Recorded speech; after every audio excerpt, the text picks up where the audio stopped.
we've gotten a message from management. Let it go, let it go, let go of all these items. So now through the end of February, get 22% off the list price of every item in honor of the second month of the year. That includes Ballad Brewing and Three Roads Brewing gift cards, the Yard on 5th Street gift certificates, and gift certificates to Downtown Cairo, Mediterranean and Egyptian, and Duck Donuts. Now at InsaneRadioDeals.com, enter the promo code FROZEN at checkout for 22% off now through February. We are VTRN Sports, 93.3 FM, W227BG Timberlake at 1320 AM.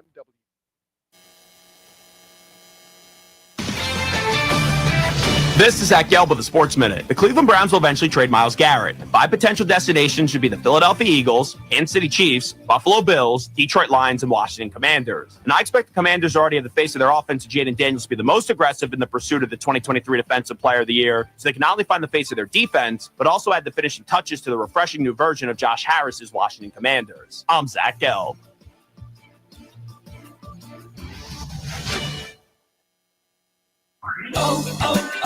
O'Reilly. Check engine light on? Take the guesswork out of your check engine light with O'Reilly Veriscan. It's free and provides a report with solutions based on over 650 million vehicle scans verified by ASE certified master technicians. And if you need help, we can recommend a shop for you. Ask for O'Reilly Veriscan today. O'Reilly Auto Parts. This is the story of the one.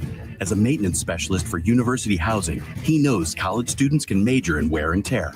Plus, housing so many students doesn't leave a lot of room to house all the supplies he needs. That's where Grainger comes in. With over 1 million industrial-grade products and fast, dependable delivery, Grainger carries the quality products he needs so he doesn't have to. From a new door hinge to a whole new faucet. Call, click Grainger.com, or just stop by. Grainger, for the ones. Allstate in your life. Donovan makes it easy to save on the quality protection you need, and I'll even help you do the switching and the paperwork for you. Call or come by the Donovan Howell Allstate office in Windhurst today. With MedGuard Alert, you're never alone. You can connect with medical professionals anywhere, anytime. And now MedGuard is introducing our exclusive new Care Watch. If you need help quickly, use it from anywhere to contact medical professionals. No cell phone required. The Care Watch is not only a life-saving medical alert device, it's a revolutionary health monitoring system that checks your blood pressure, heart rate, oxygen saturation, and much more. And here's the best part. If you have Medicaid, you may qualify to get your Care Watch for free. The Care Watch is only available through MedGuard Alert. Call us right now. We have monitoring programs starting as low as $1 a day. The call is free, activation is free, shipping is free, and no contract is required. Remember, with Medicaid, you may qualify to get your Care Watch for free. Call us to get your Care Watch right now. 800-681-8020. 800-681-8020. 800-681-8020. That's 800-681-8020.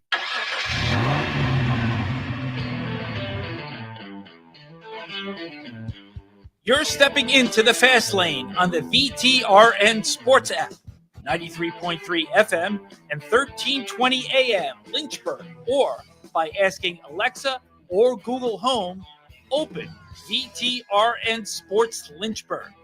Now, take the fast lane through the topics that matter across the Commonwealth. This is the Fast Lane with Ed Lane.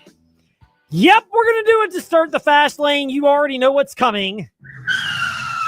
Time to take a detour in the Fast Lane. So right before the show began, I get an email, and I am very appreciative of our great listeners out there. We have many of them.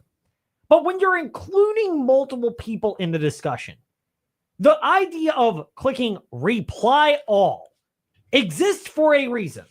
Like when I have got an email where multiple people are involved in a decision-making process. And look, in sales, you get this all the time. Sometimes there's a marketing person, plus the business owner, plus their assistant, plus 6 other people that get involved. It can sound laborious, but hey, every business operates under its own unique structure. We try to respect that when we're dealing with our partners and potential partners at the Virginia Talk Radio Network. And this is not relative to many of them. Total separate. But there are times where it's obvious that you need multiple people involved in the process. This is one of those situations. Why do we click reply as opposed to reply all? Like, I am baffled by that. So just had to get that off my chest so that, I could try to function like a normal person today here in the fast lane. Now, and we need to get a sound effect for coming back off the detour back to the fast lane, but that is this. We kind of knew what was going on with Liberty last year. The stat we brought up for their football team, not basketball, but football. They went 8-3 in the regular season, 8-4 if you include the Bahamas Bowl loss. They were 3-8 or 3-9 if you include the Bahamas Bowl loss against the spread. So they clearly did not meet betting expectations, so to speak. Well, a lot of us kind of understood things might have been going on. And I have alluded to this and we'll continue to reiterate this. And no, our own Philip Doss, newest intern who played football for Liberty, is not in today. I know, conveniently not here, but we welcome him to chime in next time he's back in to the fast lane or the morning warm-up. I'm sure they'll discuss this again with Bryce and Gordon, as they already kind of did yesterday, the morning warm-up, wherever you listen to podcasts. But everyone kind of knew that something felt off with the team last year at Liberty. I don't put this blame on the idea that Caden Salter is a bad person. I don't know him on a personal level, so I can't attest to that one way or another. What I can say is it's obvious because he explicitly entered the transfer portal after the Fiesta Bowl, much like wide receiver C.J. Daniels. Unlike Daniels, the market never seemed to materialize for Salter, and he eventually came back to Liberty. Now, again, I don't have a problem with guys moving on and moving up if you get a chance to do that. It's kind of like in work. This is a great example because of the Virginia Talk Radio Network. We bring people on here with the idea of them growing, whether it's growing in their role with us and then moving on, or just continuing to grow with us. We want people that continue to push themselves to get better, which means you're going to have those things that pop up. And, it's the reality of it. And if you're talented, we'd love to keep you around. But I've never faulted people for moving on to larger opportunities in bigger areas and bigger situations. It's hard to replicate what I think we can provide in the local area, but in terms of if you want to move to a bigger market, Lynchburg is Lynchburg. Lynchburg is not Las Vegas, it's Lynch Vegas. It's the LBG, not the LBC outside of LA. So keep that in mind. By the way, speaking of LA, 7-time NBA champion, 3 of them with the Lakers, and someone who is based in LA, Robert Horry, slated to join us around 5:45 today in the Fast Lane. We'll talk some college basketball and how to handle things in this era of college athletics, because it's so evolving. We can ask all of our guests with different angles. But for Liberty, you knew that it wasn't quite the reality of what met the eye. Like the performance last year backed that up. 3-8 against the spread, 3-9 if you include the bowl game. And kind of got the impression toward that bowl game that the players that were in the bowl game wanted to be there. I don't think there was a lack of effort. I get it. They performed poorly in the bowl game. That should be an indictment against Jamie Chadwell. Really? Did you see what they put out there, Ty? You did. I did. But you kind of wonder if some of the fans did. I mean, you got to look at that team was like, you could tell like some half them players that have not played at all. They didn't get no snaps. You could, plus Liberty, majority of Liberty's games, probably like 85% of the games, there was close games anyway. So it was like, no, they blew out every game. What was it, like 2023 when they was blowing out every team and Correct. everything. Yes. Yeah. Fiesta So Bowl year. yeah. So that's was like, it won't like that. It was like 2024 this year. They was literally in close games almost every single play because like they perform good one half, then they play bad the next half, or they play bad in one half, then play great the next half. So it was like, you didn't know what you was getting from Liberty every game. It was very inconsistent what we got from Liberty in 2024 compared to those that observed them in 2023, whether you root for or against them, or to some of our listeners, and yes, they exist, you had wagers of various amounts on or against the Liberty Flames. But we kind of knew things were there. And look, it was somewhat obvious just in the raw sense of Caden Salter enters the transfer portal, comes back to Liberty, and I had observed it and have heard this from multiple people that at times the body language just wasn't what you expected for a leader at quarterback. And not to say he's a bad person or a bad kid. I never got the impression that he's a bad kid. But bad and good as a person versus mature and able to handle the job description, especially when you're disappointed the job market didn't materialize the way you wanted. You're going back to Liberty. theoretically there's NIL money there. Probably not what he's getting at Colorado. And, maybe you believe or you don't. Do you believe that? Huh? But if you're saying that you get more money at Liberty than Colorado, I would say, oh, no. Oh, no. And the reality is that, yes, Colorado probably literally. And guess what? We keep receipts. They certainly do. So does Liberty. Many people do. Not necessarily public, but they exist. So, look, I don't fault Salter for moving on this year. I hope he does well at Colorado. Like, it seems like he was ready to get out after the Fiesta Bowl, and it didn't materialize, and now he gets to go to Colorado. I am not I hope he sucks there. I hope he does well there, because it felt like he wanted to get out of Liberty after the Fiesta Bowl. It didn't materialize. He came back, and whether the team viewed him differently because he wanted to leave and came back, whether he was more discontent with that situation, which it's kind of like a free agent. I'll use NFL example. Josh Sweat was asked to take a pay cut after last year, goes back to Philadelphia under a restructured and less paying contract this year.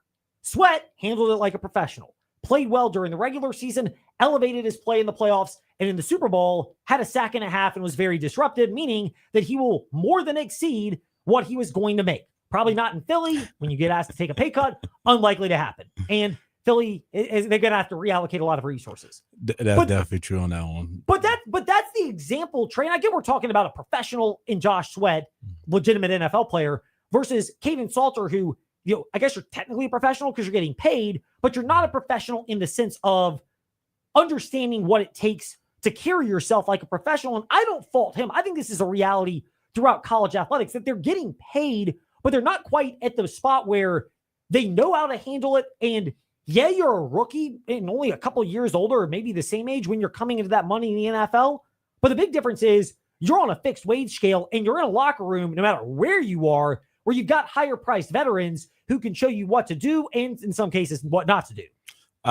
I agree with you on that one. I think King Salter's issue was like he did not perform the expectation he's supposed to. And I think last year after the Fiesta Bowl, that was a great chance for him to get out of Liberty and go to a bigger, better school and everything. It's nothing against Liberty, but it's just like he really had the resume that season. It's like, okay, let me play a different conference or a different school and everything, because how he played. But now his performance this past season, it was kind of, I wouldn't say it was terrible. It was kind of like poor a little bit. You see some games, you're like, what is he doing out there? Is he like, does he need to like think about what he been doing now? He talk about like now he moved on. I was like, see, last year, his first year was his best time to leave out of it. Now, I just think Colorado's a good school and everything, but it's like either way, that's still like you could have. And I don't know about how you play and everything. It was just performance was really terrible. I wouldn't say terrible. It was kind of like inconsistent and everything. It was, and there were moments where he showed the flashes of what you expect.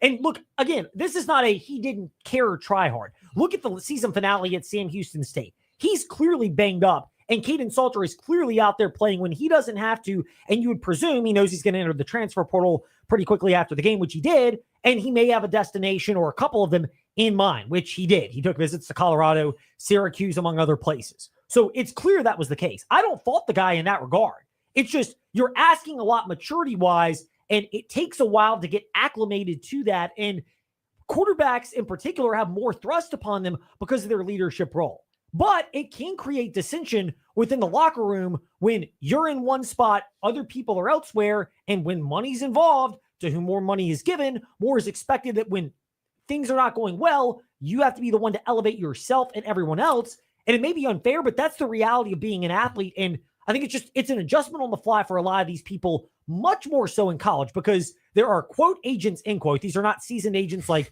Drew Rosenhaus or CAA or a lot of those. Some people have them. Some have Tom or Joe or Uncle Bob that just happen to be their friend and they call them an agent. Like, you don't have to be licensed. So you're around that. And you're not around 25 to 30-year-olds in a professional locker room, guys on their second contract who understand what it takes to get there and to sustain that. You just don't have that in college. So you're going to have these particular scenarios. And it's clear from listening to Liberty's players earlier this week, but just observing them last year, that that's the reality. And it's why we're discussing it now, because Liberty's players spoke about it earlier this week. But this is what you've got from the Liberty Flames. And that's just the reality of where they are. And plus, that could be a distraction too as well. Like, everybody knew even we knew, like, okay, he's thinking about leaving because the way he's playing, it's like he don't want to be out there with the team. And I'm like, if all that you could just left last year, we had a chance there, just suffering yourself with the team this past season and everything. Again, here's another professional example. Byron Leftwich had a chance to be an offensive head coach in Jacksonville. And I know who wanted to work with Trent Baalke, obviously Trey's guy, but from the morning warm-up. But he had a chance to go there, didn't take it. Things went south the next year, and his stock was dinged up, and he hasn't gotten a sniff now as a head coach since then. And I still think he's a great offensive coordinator and has the chops, but it's just a perception versus reality of that.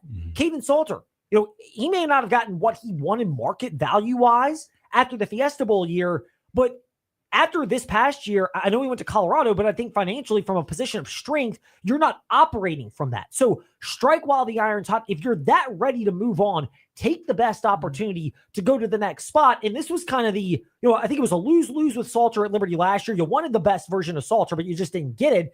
And Salter didn't seem to want to be there. And again, I think it's possible that a split like that is a legitimate win-win. It's a win for Liberty to move on. We'll get to that more today and certainly in the next week or two because their players are speaking out on this. But, I think it's a win for Salter because he kind of gets what he wants to see if he can play at a Power 5 level. He wasn't mature enough to handle it at Tennessee. I don't think that type of immaturity is an issue at Colorado, to my knowledge. The busted twice for weed. I know it's kind of legal out there in Colorado, so maybe that's different. But there's also kind of an intelligence test of like, if you're going to use it, you can't be using it while you're driving. It's like drinking. Like, you may be drinking underage, but if you're driving and drinking underage, it's a real problem versus just using it. Like, there's a level of common sense that goes into that. And plus, you got to think about it. He got Dion out there, so he's going to be on his case 24/7 and make him as a real leader like he's supposed to and everything. And we all know Dion's not afraid to bring up the past because... And guess what? We keep receipts. He will. Good or bad when it comes to that. So, again, this to me is a win-win for Caden Salter's departure. Now, players have spoken out about this. We will maybe get to this tomorrow in the fast lane. We unexpectedly, but in a good way, had a chance to catch up with Robert Horry today. So, when we get a chance to get a 7-time NBA champion to talk some college basketball and figure out what's going on, we're going to take advantage of it, which we will a little bit later. And we will eventually hear from some of the players because we've posted the sound bites already to Fastlane Ed Lane, Facebook, Twitter, Instagram, and you can go check those out and chime in as we always appreciate it. First of all, this is not going to be a topic that goes away during the offseason. I think this is going to be one of the overriding themes of Liberty this year, which is maybe they lose some in terms of raw talent from certainly 2023, but even last year, but maybe they gain more in terms of the pieces of the puzzle fitting well together. And I did an InsaneRadioDeals.com fast take on this on Tuesday, but this is real football, not fantasy football. And you played at Virginia Union Tide, you played at Heritage, where sometimes the most raw talented teams are the best teams. But sometimes the most raw talented teams, the pieces just don't fit as well together as teams that maybe give a little bit, or you take a little bit away in terms of talent, but overall they fit together better and you get the more desired result because you got to get all 11 pieces on offense or defense or special teams working together at the same time. And it's all about personnel as well as like seeing who can fit who at that spot and everything. Very much so. Very much. So we'll get into this more depth. It is not a topic that's going away. We appreciate your feedback and look forward to that. Now, 5:25 today in the fast lane. Mike Neff, frontstretch.com, will discuss a number of topics, including one pertaining to Liberty University. His colleague, Tom Bowles, has a great article about how, William Byron wins his second Daytona 500, the Liberty University driver, but maybe kind of the, Jimmy Johnson in this era. Granted, Johnson has 7 championships. Byron only has 2 Daytona 500 wins, 0 NASCAR championships. So they are worlds apart. But in terms of not a lot of oomph and pizzazz, I go a step further. And we can get to this tomorrow in the fast lane, and we will. But I think the biggest win for NASCAR was not William Byron getting the win. It's Dale Earnhardt Jr.'s car finishing in 9th and his excited reaction to that. And the fact that it seems more alive than ever that Dale Earnhardt Jr. would be interested in fielding a Cup team. Because if you're talking about, and I know it's difficult now, but to get sponsors, Dale Jr. clearly is the brand name that people would want to align with. He's a Michael Jordan type name in terms of he immediately commands your attention. And I don't think a lot of people in NASCAR, Ty, but I would imagine of Dale Earnhardt Jr. and Michael Jordan as 2 of the biggest involved people in NASCAR. Yeah, I know who they are and stuff. I know who he is and stuff. But he's like probably one of, you gotta think about it. His name tells it all. You like when you hear his name, you be like, who? Like, come on, now, everybody know who he is. Everybody knows who he is, and a step further, even he was a popular driver in NASCAR. Yeah, and he's an owner. Like you may not know who all the other owners are. You probably know who Joe Gibbs is because he coached, and Hendrick is a big enough name, but there are a lot of them where if I brought them up, you'd be like, are they an owner or a driver? Like if I said Justin Marks, you might think he's an owner or a driver, correct? You don't know. Yeah, I was like, is he like a famous person? Like, is he a regular person? I was like, I don't know who he is, but can you tell who he is? Exactly. Now, if I said Ross Chastain, you might have the same reaction. Does he drive? Is he an owner? Is he in the pit crew? You're going to go with that. Yeah. Dale Earnhardt Jr. cuts through that. You know he used to be a driver, and now he owns the team. And if he's invested, there's so much more excitement. So we will get to that around 5:25 today here in the Fast Lane. But before we do that, back to college sports in the Fast Five at 5-ish. It's time for Fast 5 at 5-ish. 5-ish minutes on 5 relevant topics done around 5 p.m.-ish. Ish, because our counting skills are kind of ish.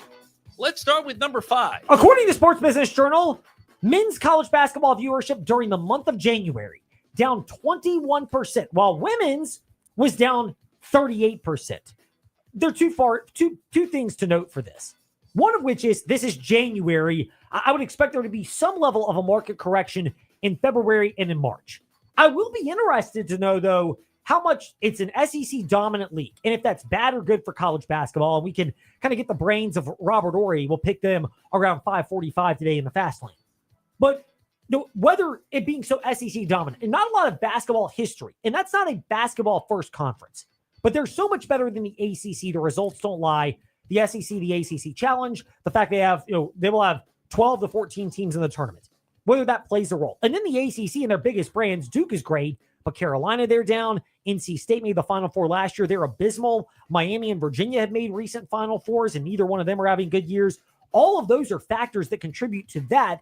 And the women's is obvious. It's going to be down. As great as Juju Watkins is at USC and Hannah Hidalgo at Notre Dame, Caitlin Clark drove so much viewership that it's kind of like golf. Tiger's gone. Golf is better than it was before Tiger, but not what it was during its heyday. That's an easy explanation. But the men is the one I'm more interested in following. I mean, you got to think about it. Like I said, it's a down year for most college programs like UNC, all that. It's been a down year for them. But either way, the SEC, like, they deserve a lot of respect because they always been like a powerhouse school. If basketball, it's just football has been taken over and everything because of their, Alabama there. But SEC is still part of like, hey, we got some teams too that can dominate the college level as well in basketball. Speaking of college sports and college basketball in particular, number 4, momentum is picking up for a 76-team NCAA men's basketball tournament as early as next year, 2026. Momentum is also picking up for an expanded college football playoff to 14 or 16 teams with 4 automatic qualifiers for the SEC and the Big 10, 2 for the ACC and the Big 12. That gets you to 12, 1 for the group of 5 champions so that there's no antitrust lawsuit saying that everybody could theoretically get in. And then you would have 1 at-large for the 14th for Notre Dame or 3 at-larges, potentially Notre Dame and 2 others on top of that. Look, we're going to get to 16 teams. This is a flex. In a perfect world, you think expansion and it's more of the little guy. The reality is if you follow what's going on with the SEC and the Big 10 and the fact that they're talking about how this is what they want, but they want to give the other conferences a chance to offer their opinions. And really, I think they want to hear what the Big 12 and the ACC have, because I think there's schools in those conferences they would still want to add and maybe want to form some type of big power conference conglomerate in 2031 when all these TV contracts expire. I think that's the ulterior motive, but they're shielding behind this. We want to still include everybody while still making it clearly known by expanding the men's basketball tournament and the college football playoff that this is done because the SEC wants you to know that they have lots of power, and the Big 10 wants you to also know that they have lots of power. I just feel like the SEC and the Big 10 trying to take over college football. Like, well, we got the best teams. Everybody wants to see us play instead of other teams. Like, that doesn't mean nothing because we got other programs that can beat y'all. Y'all just don't want to put them part of the picture because look at y'all names. It's SEC and Big 10. Everybody care about them. And that's the part that turns me off as a fan is I'm under no delusion. The SEC and the Big 10, especially with adding Oklahoma and Texas to the SEC, and Oregon, Washington, USC, UCLA to the Big Ten. They have more big brands, and they clearly have more, as Kenny Powers would remind us, dollar bills, y'all. to be able to interject to pay players, which is more important than ever before. But when you totally freeze out a large chunk of other fans, you're taking away the opportunity for them to at least hope that they could have some type of opportunity, as we beep out that cursed 4-letter word. You want them to at least be able to believe, and you want to be able to sell some hope to those particular fan bases. And if you totally box them out, that's where I think you start to go, okay, this is really just the NFL and the NBA light. And if I'm going to watch professionals, I might as well watch the better product in the better league. I definitely agree with you on that. That's why I feel like this is just get out of hand right now. Number 3. Saturday night's primetime matchup between the USA and Canada in the Four Nations face-off averaged 4.4 million viewers on ABC. When Canadian numbers are included, it went well over the NBA All-Star mark of 10.1 million viewers. The NBA went from 5.3 million to 4.7 for the All-Star game this year. Look, this is earth-shattering in this sense. Hockey was almost on par with the NBA, and the NBA is a wildly more popular league than hockey. So the fact that hockey came in and had a chance to top the NBA speaks to something that we've discussed in the Fast Lane yesterday, Ty and Trey did earlier this week, and that is the NBA All-Star format is not going away because there's just too much business that gets done there. But in terms of selling me as a fan on paying attention to it, absolutely not. I have zero desire to consider any of this at all.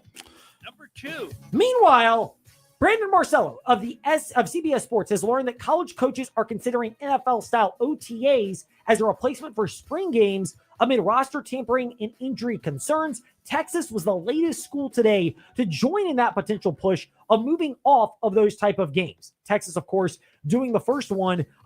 They joined USC, Ohio State, and Nebraska in canceling these games. This is just going to become a more common trend. Some are going to cite tampering. Some are going to cite wear and tear. We go to spring games, you and I do, Todd, but I'm under no delusion that they carry any level of weight. It's more, I get a chance to see what some of these parts look like in a very rough, loose setting in spring football. Like I said, it's getting too far now. It's like you worry about certain, but this has been going on for decades and decades. Now you want to say something about it. I mean, don't get me wrong, I play spring ball. I mean, I ain't like it, but it still got us better. And you figure out, okay, this is what we got going into the fall. It shows you like, okay, this is what we're working with to see we need to add some more pieces and everything. I don't understand why people want to change it now. Number 1. Notre Dame Athletic Director Pete Bavacqua has come out and said this, according to David Teal of dailypress.com, the Hall of Fame reporter, that Notre Dame would like to have more football games against Clemson, Florida State, and Miami, which, here's a shocker, those are the 3 biggest brands when it comes to college football. You can rope in the other Magnificent 7 schools like, I think NC State's a tag along for North Carolina, and Virginia's a tag along for Virginia Tech. But Virginia Tech, North Carolina, and Louisville would probably be the others worth mentioning. But it's clear that Notre Dame does not have much use for playing games against teams like Syracuse and Wake Forest and Georgia Tech when there's just not that level of fan interest compared to other schools. Why did you join the ACC then? That's all I understand. Because as an independent, they have Lots of power. and therefore, if they're asked to join the ACC, which they have been, that would be Rejected. as the hair gel commercial would remind us. Meanwhile, when we come back in the fast lane, Mike Neff, his insight is not rejected. We'll get his insight on NASCAR, including whether the biggest win for NASCAR was not William Byron and the Liberty car going back-to-back to the Daytona 500 victory lane, but instead Dale Earnhardt Jr.'s team and what they did in the 500. That when we return. This is the Fast Lane, VTR and Sports app, 93.3 FM.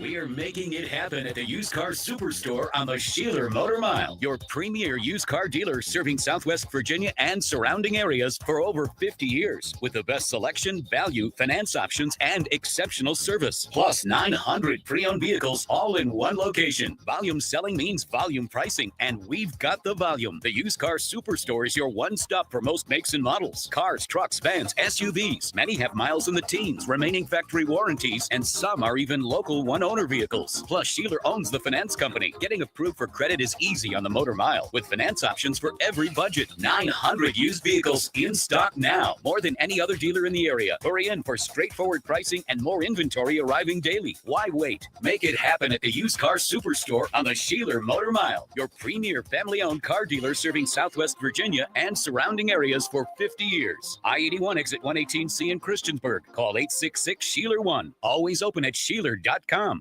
Your home is more than just walls and windows. It's where life happens. And at Right Choice Construction, we get that. We're not just builders. We're fathers, mothers, neighbors, just like you. And every nail and every beam reflects our commitment to creating a place you're proud to live in. With Right Choice Construction, you're choosing a team that's been perfecting the art of building for years.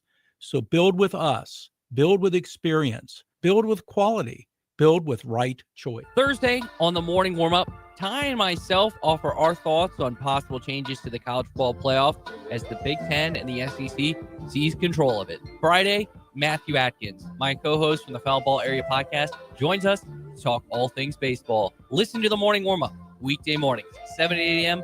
on VTRN Sports, 93.3 FM, 1320 a.m., and on the VTRN Sports app. Also, streaming live on YouTube at youtube.com/@VTRN Sports Lynchburg. Hi, I'm Zach Mackey, the voice of Virginia Tech men's basketball. Catch the Fast Lane with Ed Lane and Trey Lyle weekdays 5 to 6 p.m. on VTRN Sports 93.3 FM and the VTRN Sports app. Step into the Fast Lane 24/7 at Trey Lyle VT and Fast Lane Ed Lane on Facebook, Twitter, Instagram, YouTube, and wherever you listen to podcasts. Now, back to the Fast Lane. So, I have to give you my regular old confession that I don't remember a ton about the heyday of Darrell Waltrip or Richard Petty in NASCAR, but I do remember a ton about Dale Earnhardt. I remember the tail end of the Petty and the Waltrip eras where they were running races, but not nearly as competitive as they were in the late 80s and early 90s when I was a wee lad. But I remember Dale Earnhardt, the Intimidator. I remember my favorite moment of his ever. Well, two of them. One, the Terry Labonte shove out of the way at Bristol, just rattling his cage. The other, which is not included in Mike Neff's article at frontstretch.com today, which is Jeremy Mayfield nudges Dale Earnhardt out of the way coming out of turn 3 at Pocono and then passes him, gets the win, shakes his fist out the window as he's crossing the finish line to get the victory. And of course, Dale Sr. comes up beside him and flicks him off and tells him that he's number one of the all-time great moments in NASCAR. But it brings a bigger picture to what we have been discussing in the Fast Lane, and we will get more into this tomorrow. But we get perspective now before we get into this, so maybe we can temper our thoughts and correct them. Mike Neff of frontstretch.com is with us in the Fast Lane. He's got that article up today about a life without the Intimidator. And it is a great segue into our point and kind of what his colleague Tom Bowles of frontstretch.com wrote yesterday, because Tom mentioned that while popular in our backyard because he went to Liberty, William Byron doesn't have that pizzazz of owners. Is this an unreasonable, potentially hot take, Mike, as we are glad to have you back in the Fast Lane? That while it's great in our backyard for the Liberty car and driver William Byron to get to victory lane for the second consecutive year in the Daytona 500, the more impactful for NASCAR as a sport result was Dale Earnhardt Jr.'s team, JR Motorsports with Justin Allgaier, finishing ninth, and Dale Jr.'s reaction that this may be the launch point he needs for a bigger role in Cup, which would presumably give NASCAR a second Michael Jordan-like figure in the Cup Series. Yeah, without a doubt, it has been surprising to me somewhat that Dale Jr. has not jumped into Cup before now. But at the same time, you have to temper that with the fact that, and let's face it, Dale Jr. is notoriously cheap. When he first was taking Ubers and started trying to call and request some, drivers were turning him down. And he was talking to his friends about, why would these people turn me down? And they looked at his ratings, and his ratings were all horrible. And it was because he didn't tip worth a dang.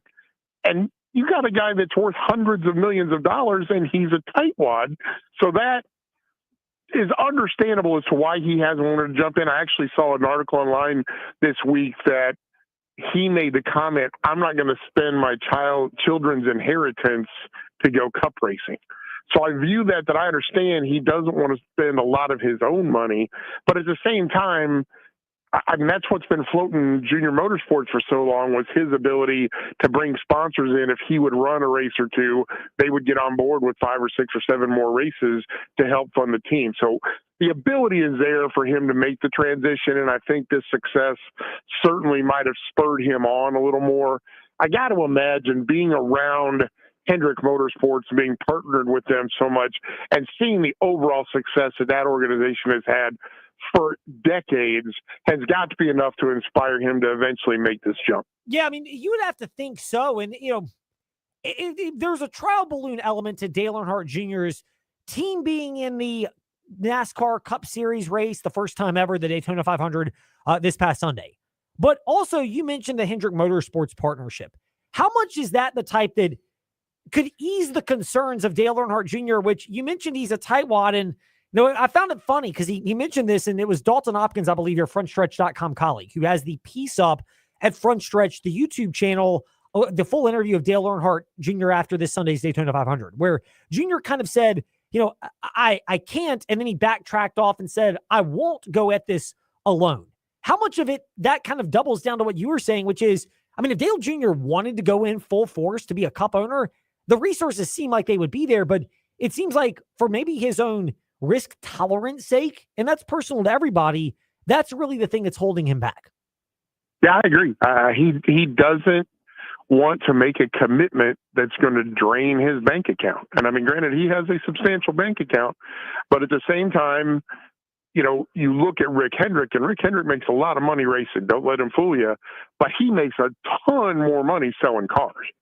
And right now, Dale Jr., yes, he's got his High Rock Vodka, and he's got the podcast and Dirty Mo Media, and a few other things, Filter Time, that he's a partner in.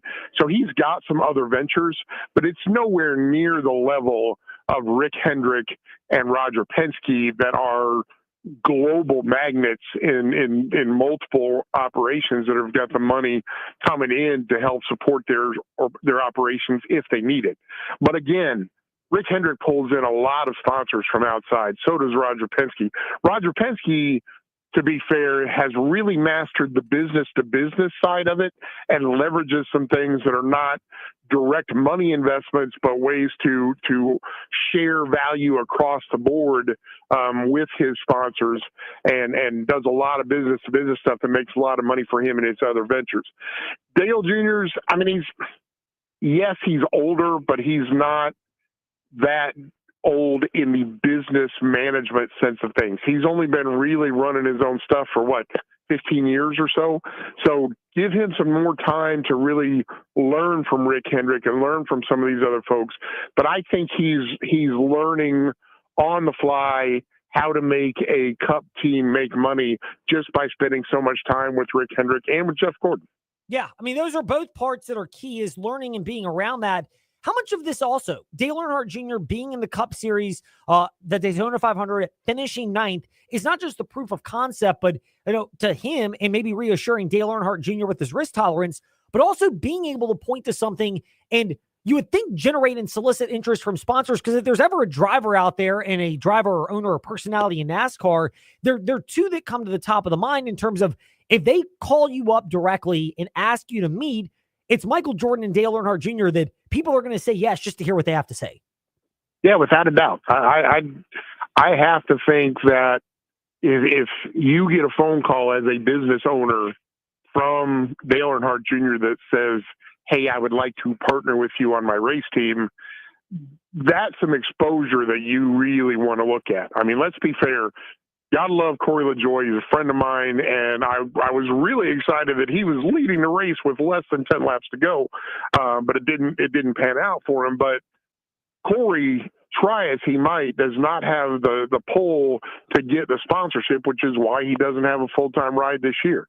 Dale Jr., just by picking up the phone and talking to somebody, has enough pull to get a few $1 million out of a sponsor for a race or two. It totally changes the equation. What Dale Earnhardt Jr. is able to do. Mike Neff changes the equation and is with us here in the Fast Lane. Mike, a couple minutes left, and we appreciate your time. NASCAR heads to Atlanta. I love what they've done with Atlanta, although I wish they had done it to Texas because, I mean, anything is better than Texas. As you know, I'm not exactly a fan of that place.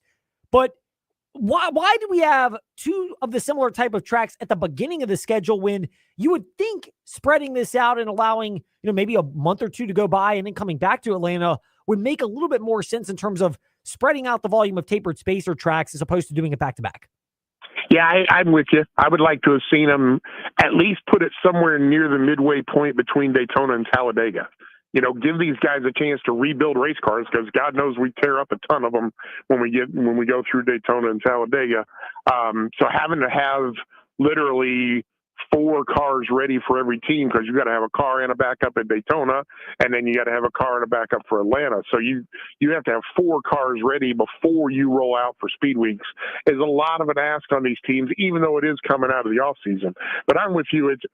It's funny to me that it has seemed like NASCAR has always treated Atlanta like a redheaded stepchild. I mean, look at the fact that for years, Atlanta was the last race in the season, and they struggled to get fans in the stands because 95% of the time, the championship was decided before it got there. So they had to struggle to get people in the stands. They decide finally to give Atlanta a move and bump them up in the schedule a little bit before the last race of the year. And then, lo and behold, they come out with the chase the very next year and screw them out of having the championship race at the end of the year. It seems like Atlanta has always had to battle to get a worthwhile race date to draw people in, and this is no different. You and me both, Neff. It's not something I enjoy, but as far as the timing of it, I like Atlanta, but like you, I'd love to have it spaced out a little bit more and think there are better ways to do things with the NASCAR schedule. Not much better in terms of getting the insight. It's easy. Frontstretch.com, including Neff's article on A Life Without the Intimidator, which is debuted today, and MNeff Short Track on Twitter and Instagram. Neff, always good to catch up with you in the fast lane. We're starting to make this more of a regular thing, and that's got me excited. It's an honor as always talking to you guys, brother. I appreciate you making time for me to be on. Indeed. Mike Neff with us here in the fast lane. When we return, a different kind of pivoting to basketball. Big Shot Bob talking college hoops next here in the fast lane on the VTRN Sports app. We're here with Colt from We Fix Stupid Computers.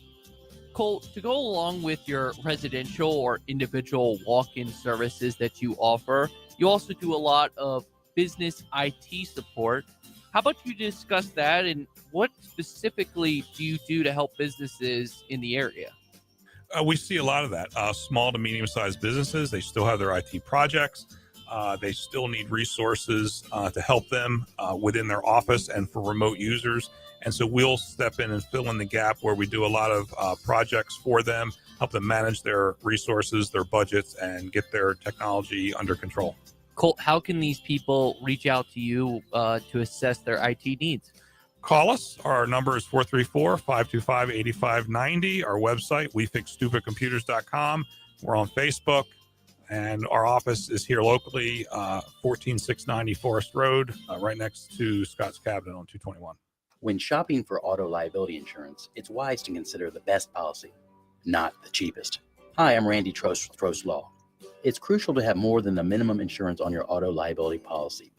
This protects you if you injure someone or if someone without proper insurance hurts you. Having the right policy ensures you have sufficient underinsured coverage to take care of you and your family. To learn more how we can help you navigate these challenges, visit us at trostlaw.com. That's trostlaw.com. At InsaneRadioDeals.com, we've gotten a message from management. Let it go, let it go, let go of all these items. So now through the end of February, get 22% off the list price of every item in honor of the second month of the year.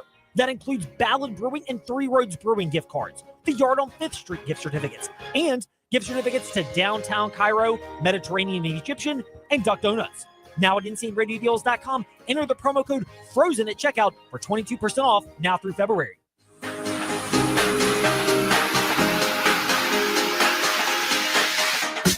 Step into the Fast Lane 24/7 at Trey Lyle VT and Fast Lane Ed Lane on Facebook, Twitter, Instagram, YouTube, and wherever you listen to podcasts. Now, back to the Fast Lane. So we like to joke as we welcome you back into the Fast Lane. We like to joke about a lot of things. But as we welcome you back into the Fast Lane, one of the things we like to joke is the signs of the times, signs of the apocalypse, things you may never have thought that you would actually be seeing. And one of those examples is the fact that in this day and age, it's the SEC basketball, not football, but basketball league, which may be one of the best college basketball leagues of all time. And the ACC, certainly in our backyard here in Virginia on the Virginia Talk Radio Network, we've had plenty of years of good basketball. This definitely is not one of them in that top-heavy conference, but it's worth just kind of looking at things through that different lens as we welcome in the next guest here into the Fast Lane. 7-time NBA champion, and analyst for Compass Media Networks. You've heard him already this season on the VTR and Sports app, and we'll continue to hear him more as we head towards March Madness in the coming weeks. Robert Horry with us in the Fast Lane. Robert, great to be speaking with you. Did you ever think you would see the day as an Alabama Crimson Tide grad where the Iron Bowl in basketball had a lot more significance in a football season than the Iron Bowl in football? I had no clue it'd be that significant. You know, number one versus number two. Didn't ever think I'd see it in my lifetime. I've been more proud if it had been during my time at the Capstone at Alabama. But you know, it was a great game to watch. Two good teams playing basketball. But I think, you know, the best team won. That was Auburn, and I hate to say that, but I got to be honest. Yeah, well, we appreciate the honesty. It gives us some fodder here in the Fast Lane. And one of the points that's been a talking point in college basketball, and for those in the ACC that are clinging to whatever pride we can find in a down year for the conference, and I don't think many people thought they would do this, but the Duke Blue Devils being the example. Are we at the point now where obviously you got probably a bitter taste, but a taste of Auburn this past Saturday, and we've seen Duke, including at Virginia earlier this week. Are those the two definitive best teams right now in college basketball? I think so. I've been watching Duke play and, you know, watching what Cooper Flagg is able to do for that team, and the fact that, you know, the coaching there has been great. He's been able to recruit. You know, it's so hard to replace someone like Coach K. You see they're having that issue over at North Carolina. And in Alabama and football is having that issue when it's great. Are you able to keep that run going? Are you able to get people still to buy in to the university? Because a lot of times guys buy into the coach. But if you buy into the university like Duke, which is a great university, and able to go and do your thing, then it's a great job on the coaching staff, and all the coaches have been there. Compass Media Network's analyst Robert Horry is with us in the Fast Lane. He will be seeing ACC and SEC teams coming up, including Kentucky at Alabama this coming Saturday, Duke at North Carolina a couple of weeks from now, games you'll be able to hear right here on VTR and Sports for those who are listening live. And if you have just checked us out on the podcast, the VTR and Sports app is your resource for that 24/7. You mentioned the coaching part and replacing legendary coaches. You referenced your alma mater, Alabama, with football with Nick Saban. You mentioned Duke. Looks like they've done a good job with John Shire taking over for Coach K. Carolina, a lot more iffy. And I know you'll see those teams March 8th, Compass Media Networks, when you're covering that game. Is that something that's overrated in this day and age in terms of the brand name and cachet of the program? Or does that still carry weight and significance if you combine that with the right coach and, yes, the NIL resources that are more important than ever? Well, I think, you know, with Hubert Davis taking over there at North Carolina, you know, coming from an NBA standpoint, playing in the NBA for so long, you would think that he would have the cachet where he could bring people in. And if that didn't work, the greatest player to play this game, you know, Michael Jordan, way to get guys coming, but it's not the case. And I think, you know, I'm not familiar with it, but I think it has a lot to do with the program as a whole. When I say the program, that means every sport that's involved in the program.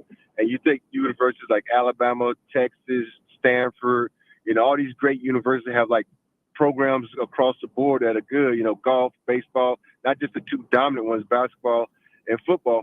You able to get that NIL money. You able to, you know, use that not just for just, you know, your program, but the other programs within the school system. So I think if you look at North Carolina, now that they got, you know, Bill Belichick there as the head coach, I think more money will be pouring into the program.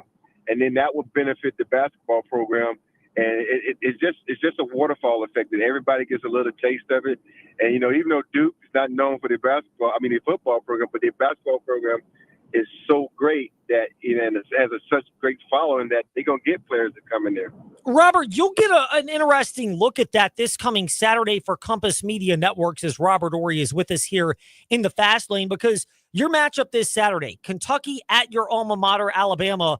It's Kentucky, which is the blue blood in basketball, but they've gotten better at football lately. Meanwhile, Alabama's the blue blood in football, and you could argue, and correct me if I'm wrong, but that and the SEC as a whole, the great success they've had in football has helped them elevate and have the resources and cachet now to succeed in basketball. Where am I wrong in that observation and need your correction? Where might I actually be onto something? You're right. And it's not me being biased. I just think the SEC overall is the best conference. Time they dominated. Alabama and Florida dominated in gymnastics, and then if you go over to golf and in baseball, Tennessee has always had a great program in baseball, and it's just, I think when you look at the whole college environment, and a lot of those colleges are in other systems. Let's say if you went there as a student, you're basically walking to a city. I live out in LA, and it's like walking onto a USC or UCLA campus totally different than walking on a Texas campus, a Alabama campus, or Ole Miss campus. It's that hometown feel instead of a big city feel. And I think a lot of times when guys get there, they kind of fall in love with that. They fall in love with that small town feel, which generates, a better sense of family. And you get together, and you hang out as teammates. You get to know your teammates a little bit better. And when you know your teammates a little better, that develops that bond, and you kind of fight for them a little bit more. So it's just fun, to me, to think that SEC is the best conference in the land. I know some people probably listen like, no, it's not. ACC is no Big Ten, no Big 12. But I just think with the addition of Texas, you get the rivalry back with Texas A&M. It makes the conference that much better than every other conference in the land. RK Horry is the Twitter account for Robert Horry. They've got the episode, by the way, there for the 200th Big Shot Bob podcast, which is dropped. Total side note, and we don't have the sound effects ready, so forgive me for the take a detour in the fast lane sound effect for our listeners. Did you ever think when you were getting into this media side of things as an analyst for Spectrum Sports out in LA and obviously Compass Media Networks and doing the Big Shot Bob pod that you would get to 200 podcasts? Negative. I thought I would fizzle out after 100 or maybe even 10 because I was like, is this for me? But let me just say this. And Rob Jenners, the guys I work with, they carry me. My name might be on it, but it's those two guys, especially with Rob Jenners, the producer, he comes up with all the questions and he deep dives into the big shot of the week. And, E. Harper is one of those guys that loves all sports and a big Laker fan. So they make it easy for me, and I think that's why I've made it to the 200th episode. Hopefully we'll make it to 400 or whatnot. But it's just so much fun to talk shop with people from another part of the country because they live in Atlanta, I live in L.A. Yeah, you're on the West Coast. You're out there in the wildest area when it comes to the NBA news that's popped in the last couple of weeks. We're going to table that, by the way, in the fast lane so I don't get too distracted here, Robert. But to college basketball and to stick with that, we mentioned this weekend with Kentucky against Alabama. This time of year is the time where many listeners are just checking into college basketball, but folks like us, we're kind of, eyeing who might be our dark horses when the brackets come out. Kentucky, are they a logical candidate? And Alabama deserving of being mentioned in that same breath is the top teams in the country that could be in the Final Four and maybe cutting down the nets in a few months. Well, if you look at Kentucky is one of those teams, that had a coaching transition with Calipari leaving, but they have a lot of young talent. But they sometimes play like a wild horse. You don't know what you're going to get. So when you get into a situation where you're playing the Kentucky Wildcats and you're playing these guys, and you got guys like Butler and Robinson, who is one of the most talented guys in the SEC. If Robinson can get hot, he can really carry that team a long way. But I still think this weekend, Alabama has lost 2 games in a row. I think Kentucky is going to get the worst end of that.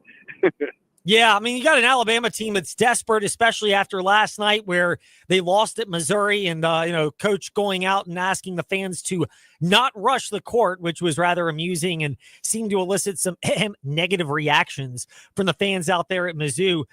You mentioned the Alabama part to this.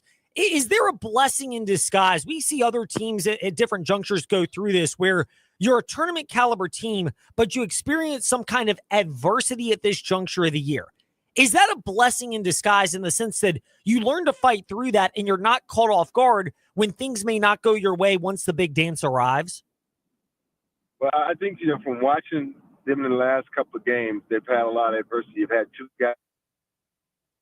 Coach Broom and Auburn has been the toughest players in the country. And then I think it was Mitchell last night had a career high with 31. Or was it Miller? But he had a career high. And it's just like people, you got to understand, each and every night. And I think this little stretch right here, and it's going to make them ready. And I don't care if they win or lose these games, but mentally, they're going to be prepared and go into the big tournament, because when they get in the big dance, you got one game and one shot. And I think these games are preparing them. And I think the way Mark Sears has been playing lately, he had a bad game against Auburn for his standards, but last night against Mizzou, he had a good game. So hopefully he's gotten that rust off and he's able to go out and play very well. But, you know, it ain't about just him. I think if you look what Grant Nelson did last year against North Carolina, I feel like Nate Oates needs to look at that and use him a little more, because when you get one-sided offense only going to one person, that kind of lets the defense key in on him. But and I'm going down the Alabama rabbit hole. Sorry about that, but I'm just saying that in order for them to be successful, they're going to have to use more of their offensive firepower.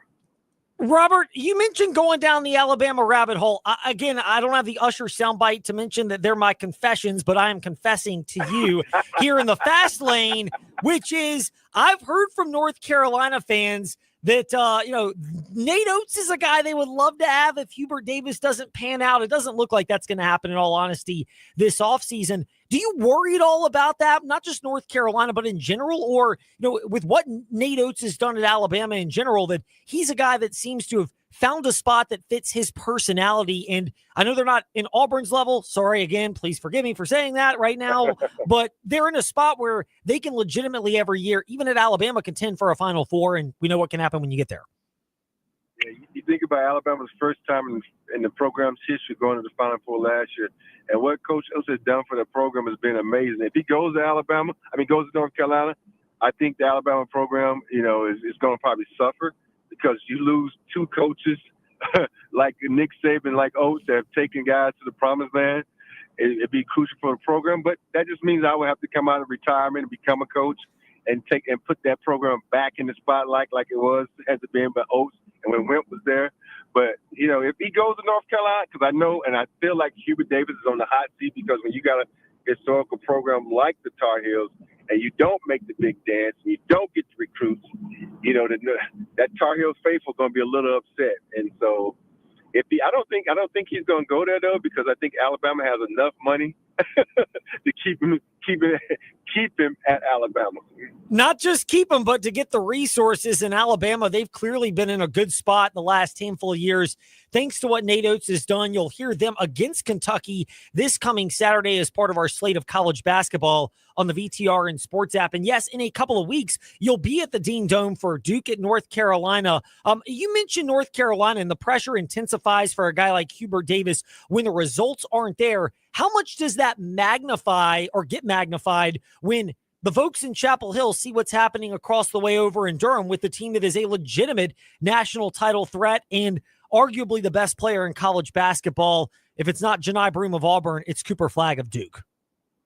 Yeah, Cooper Flagg is a phenom. He's able to do whatever team needs. But I think if Hubert Davis, it's like when it comes to Alabama and Auburn. If you beat Auburn, you good for another year. I don't know if it works like that in North Carolina and Duke, but that last game of the year, Duke versus North Carolina at Chapel Hill, Hubert Davis has got to come up with something in order to be able to beat these guys, because a lot of those guys they have on North Carolina are outstanding.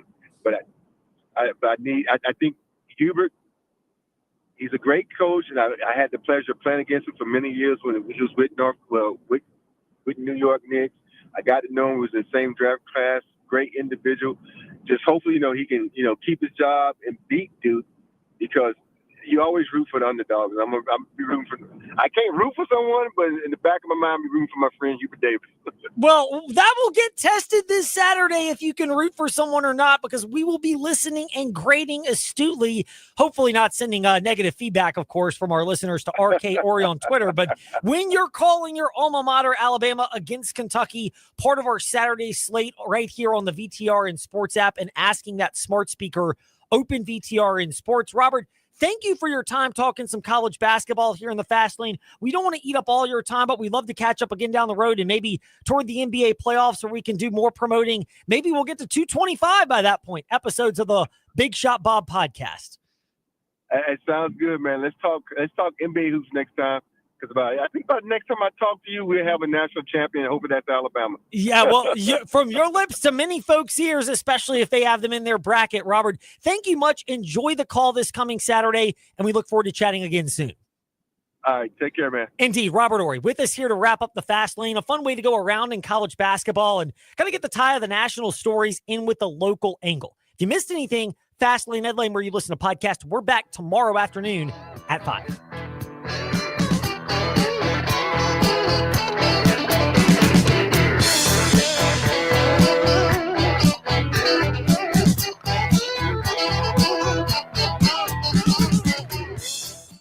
Thanks for listening to the Fast Lane on VTR and Sports, 93.3 FM, W227 BG Timberlake, and 1320 AM, WVGM Lynchburg. This is VSiN, the Sports Betting Network.